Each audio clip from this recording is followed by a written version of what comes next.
students. I am NPS Rana once again with you to share. Yes, in continuation with the topic motional EMF or induced potential difference.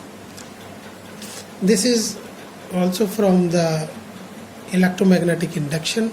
So motional EMF or induced potential difference, when a conducting rod JK is moved in the magnetic field and EMF or potential difference is produced, called motional EMF or induced potential difference.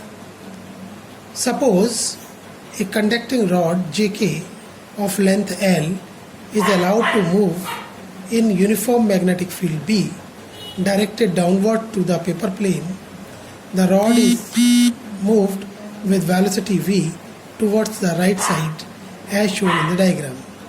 So in the diagram, this is the JK rod of length L, and this conducting rod is placed in the magnetic field X downward to the paper plane, and this rod is moved towards right side with velocity v. We know that the conducting rod has sufficient number of free electrons as well as positive ions. And also we know that when a charge moves in the magnetic field, a Lorentz force F equal to QVB acts on it. So what happens when the rod moves with velocity v, the electron inside the conductor will also move perpendicular to this magnetic field. So a Lorentz force acts on them, that is Fm equals to EVB. Here it is sin theta, so sin theta is sin 90, so it is 1 because velocity perpendicular to the magnetic field. In place of Q we have taken E. So this is the magnetic force or Lorentz force acts on the electron, and these electrons are directed towards the K end. It is from Fleming's left hand rule. According to Fleming's left hand rule, so electron begin to move towards K end, but the positive charge, they are quite heavy, they cannot move. So this K end become negatively charged or gradually negatively charged, and their deficiency arises at the J end, so it gradually become positively charged. Due to positive and negative charges at the two ends of the rod, so they are developed an electric field E. In this electric field, these charges are attracted towards the opposite direction. The negative charge attracted towards positive side, this is electric force, and the positive charge attracted towards the negative end. So this force, electric force, that is equal to EE. This is QE, so in case of electron it is EE. But when this electric force become equal to the Lorentz force Fm, so we can write Fe equal to Fm, and substituting the values of Fe as well as Fm, since electric field, that is V upon L, from the relation between electric field and potential difference, as you have seen in the first unit of potential difference. So substituting this value V upon L in place of this E, so E and E will cancel and V equals to VBL. This is the motional EMF or induced potential difference. When this rod moves at an angle theta with magnetic field, so component of velocity V sin theta is used in place of V. So we write this formula as V equal to VBL sin theta. So this is the motional EMF or induced potential difference. There are some examples of this motional EMF. Number one, when the axle of wheels of a running train cuts the vertical component of magnetic field, Earth's magnetic field, and induced potential difference is produced between the ends of an axle. Number two, when an aeroplane flies horizontally, it cuts the vertical component of Earth's magnetic field and a small potential difference is produced between the ends of the wings of the aeroplane. We can take two more examples.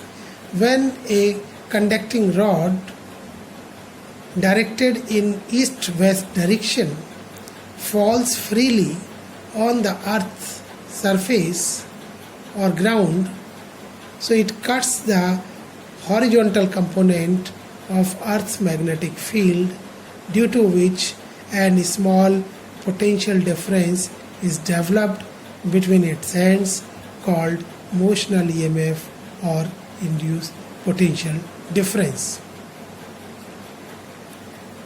Another example, when an aeroplane flying in east-west direction, when it lands on the earth,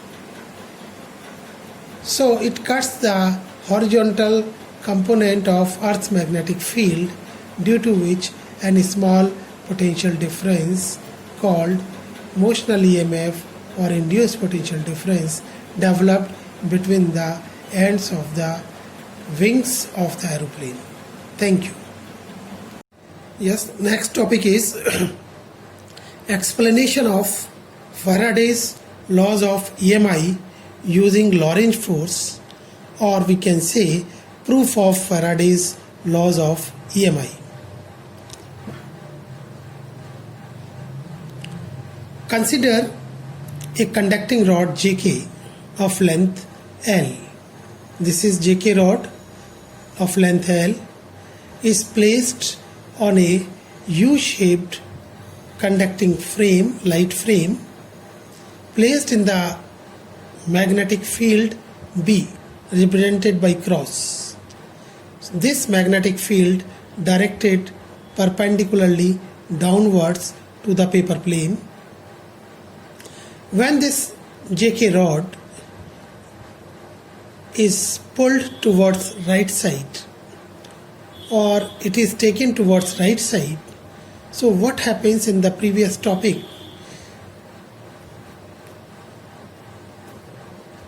The induced potential difference is developed, or motional EMF is developed in the rod. These electron begins to move towards K end in the previous topic. But here we have a closed path, so these electrons begin to move from J to K, K to O, O to N, and then come back to J. Due to the movement of these electrons in this path, closed path, an electric current is developed in the opposite direction. So current begins to flow from J, N, O, K, J. So this is the direction of electric current. A magnetic force acts on the JK rod. This is the rod of L length. When current flows I in this rod placed in the magnetic field, so a magnetic force acts on this rod, that is F equal to IBL sin theta. But this length of the rod and magnetic field are perpendicular. So this force is Fm equal to IBL. The direction according to the Fleming's left hand rule So this direction of force is towards left side, Fm. If the rod is displaced by applying external force by distance delta x, so this JK rod acquires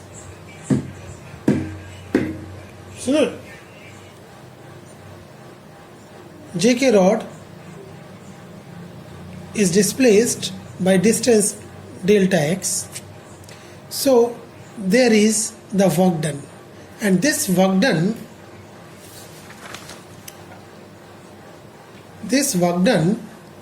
is expressed as W equal to force into delta x, where we have taken this minus Fm because we are pulling the rod against the Fm towards the left side, and the direction of external agent or applying force towards the right hand. So Fm minus Fm into delta x. W equals to, substituting this minus, Fm equal to IBL into delta x. This delta x equal to V into delta t. So the distance travelled by the rod in delta t time with velocity v, so delta x equal to v delta t. So v is the velocity of the rod. Therefore W, work done, so we write I, B, L, and in place of delta x we write v delta t. Now rearranging this, I into delta t taken together, and this remaining BLV. So this I delta t is the charge Q moves. So this is QBLV. This is the work done. When we take this Q towards the left side, so it is W upon Q. So W upon Q equals to minus BLV. And in the first unit of electrostatics, the work done by a unit positive charge is called as EMF, and this EMF is represented by E. So we write, in place of W upon Q, we write small e. So E equals to minus BLV, or this is called EMF, induced EMF. So E equal to minus VBL.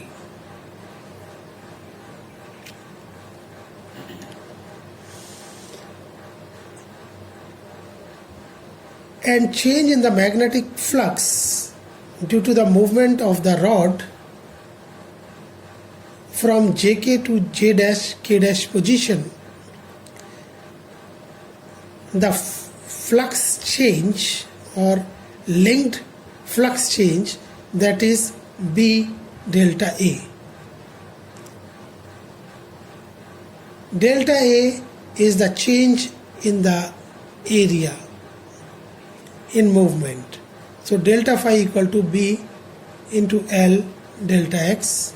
So this area we can write L into delta x. Delta phi equal to B L, and in place of delta x again we can write V delta t. So this delta t is taken towards left side, so delta phi upon delta t, and this remaining BLV. So this is equation 2, and in equation 1 E equals to or minus E equal to BLV. So on comparing equation 1 and 2, so we find minus E equal to delta phi upon delta t. So here you see from first equation it is BLV and it is BLV.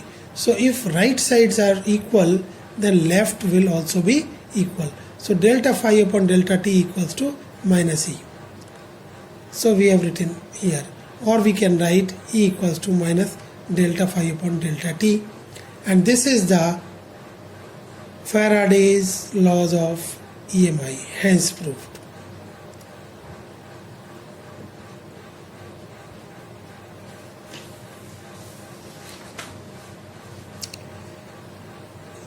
Now some important points we can take from here. Current developed in the above circuit. So this current I, that is EMF upon the resistance of the frame and the conducting rod. Suppose it is R, so it is I equal to E upon R. Here we have taken modulus E, positive value of EMF, induced EMF. So this value is BVL upon R. So this is the value of current. Now the force required to pull the rod towards right side. So this force is F equal to IBL. We can substitute this value I here in equation 2. So substituting here, so this value become F equal to B square L square V upon R. Now the next is power required to maintain the motion of the rod. So in the 11th standard we have seen one formula of power. So power P equals to F into V. So from the previous third equation we can substitute the value of F here. So it is B square L square V upon P R into this V. So this becomes B square L square V square upon R. This is the power generated or required to move the rod from left to right in the magnetic field on a frame. Thank you.